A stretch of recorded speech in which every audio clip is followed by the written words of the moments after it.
Welcome to Velvet Night Binge, your place to unwind, relax, and escape into stories that soothe, excite, and carry you through the night. Find a comfortable place to rest, let your thoughts slow down, and allow this story to guide you gently into mystery and calm. Now, let's begin tonight's journey. Digital Hearts. A contemporary sensual mystery from VelvetNightBinge. Opening, the notification. The ping of my phone cuts through the silence of my apartment at 11:47 p.m. That distinctive sound that means someone new has liked my profile on the dating app. I'd almost forgotten I still had installed.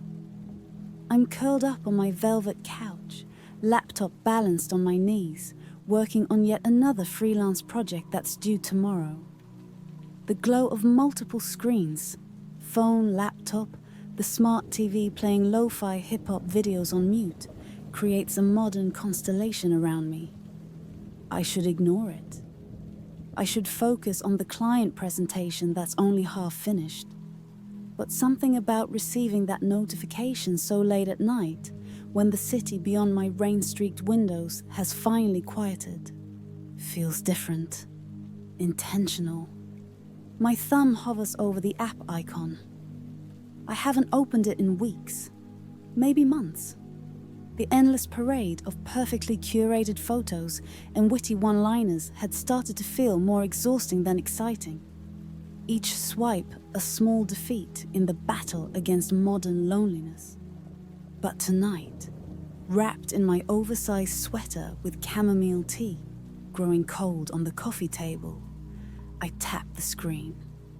The profile that appears takes my breath away, not because of conventional attractiveness, but because of something indefinable in the eyes staring back at me. The username is simply mysterious, minimal.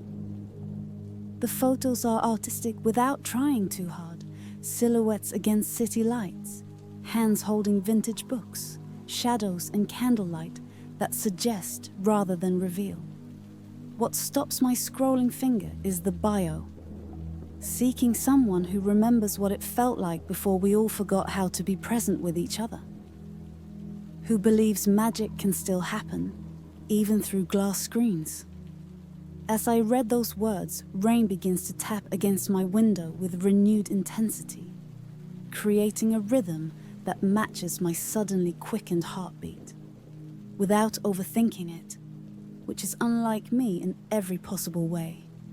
I type a message. It's nearly midnight on a Tuesday, and instead of finishing work, I'm wondering if you're someone who believes in digital serendipity. Your words made me stop scrolling. That hasn't happened in, well, longer than I care to admit. I hit send before I can second guess myself, then immediately set the phone aside, certain I'll regret my vulnerability in the harsh light of morning. But as I return to my laptop, trying to focus on market analysis and profit margins, my phone chimes again. Serendipity. Yes, I believe in it more now than ever. There's something about late-night conversations that cuts through all the noise, isn't there? Like we can finally hear each other clearly when the rest of the world goes quiet. My fingers hover over the keyboard, and for the first time in months, work feels like the last thing I want to be doing. Rising connection, midnight conversations. For the next hour, we text back and forth with an ease that surprises me. AM, who eventually tells me to call them Adrian, writes in full sentences, asks thoughtful questions, shares observations about the city at night that make me look at my own neighborhood with new eyes. I bet you have plants, Adrian writes, probably succulents. Easy to care for, but still bringing life into your space. I glance at the small jade plant on my windowsill and laugh out loud, actually out loud, in my empty apartment. Lucky guess, I reply. Though it's just one, and I talk to it more than I probably should. That's not strange at all. Plants are excellent listeners. What do you tell it? The question catches me off guard with its sincerity. In a world of surface-level dating app banter, Adrian is asking what I tell my plant. My worries mostly. About deadlines. About feeling disconnected from people, even when I'm constantly connected to my devices. About wondering if I'm the only one who feels like we're all performing our lives instead of living them. The typing indicator appears and disappears several times, and I imagine Adrian on the other side of the city.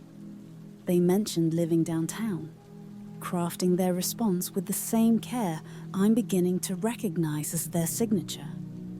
You're not the only one.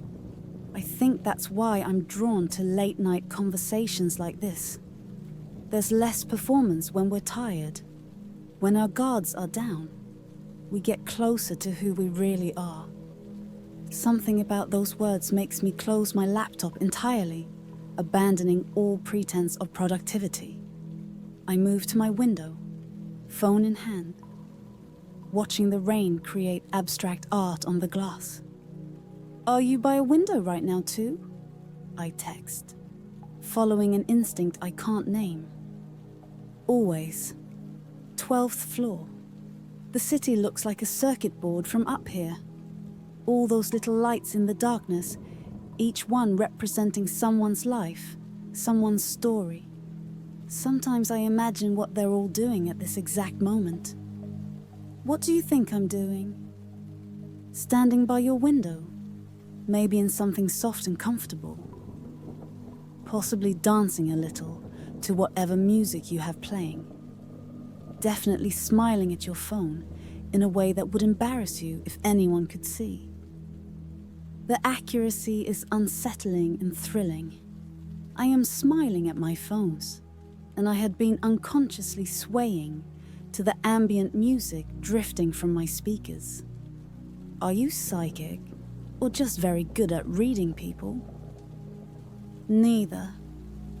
I just pay attention. In a world where everyone's looking at screens, really seeing someone, even through text, has become a superpower. My phone buzzes with another message before I can respond. Can I ask you something? And will you promise to answer honestly?